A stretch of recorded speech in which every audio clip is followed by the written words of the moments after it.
Tron Identity, released last week, and we have some gameplay.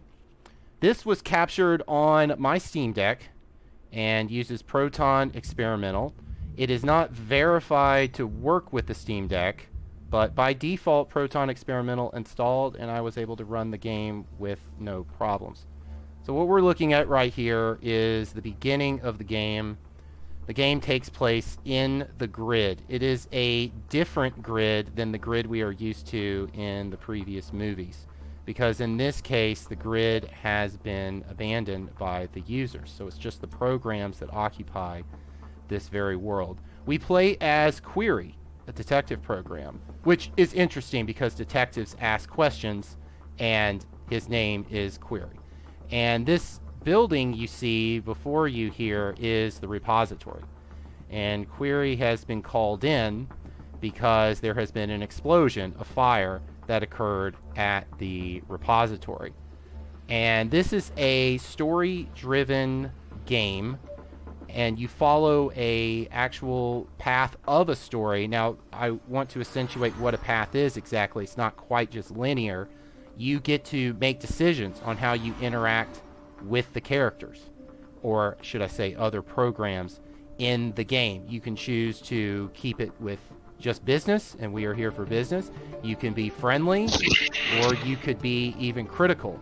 And there are times in the game where you can lean towards whether one individual or program that you meet is culpable for the actual explosion that happened.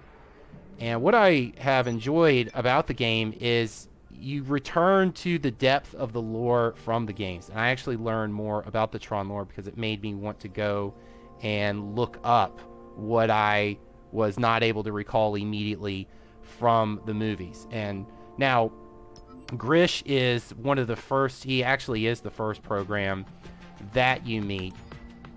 And he is orange instead of blue, so you're getting back into the difference in the program. So purple indicates a data pusher, for example. You remember the orange programs, it was Clue. Clue and Clue 2 were orange programs, and Clue, or I should say rather, the orange programs are considered hackers, or a hacker program. Now, what you're looking at right here, this is what also distinguishes the game for what it is. It actually puzzles. You get to solve these puzzles in the game, and they become more complex as you play the game. The puzzles emerge to solve when you're trying to defrag data disks from various characters.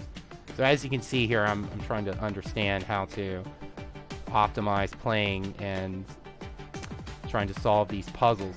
So they're not immediately easy. At least they weren't for me. And this one is slightly guided, which is great because they're not always guided. But you can see in the arch, if you will, there are arrows that give you options on what numbers that you can overlap. And what I have found is that you don't want to just choose the first one that comes up. You actually want to think about what numbers you want to cancel out. And what I found is if you cancel out the numbers that are higher, so 6, for example, and you can eliminate those numbers and then have 1s, 0s, and 2s, you can easily eliminate those and then get back to the target number. So I've laid out quite a bit. Highly recommend this game. Kumar, how do you feel about narrative-driven or story-driven games? Have you played any of these, or? No, I've actually never played Tron before, but okay. I'm a big fan of story-driven games. Okay. I've only seen the film on this one. Right. No, I understand, which is why I'm glad to share it, and I recommend it. Highly recommend it.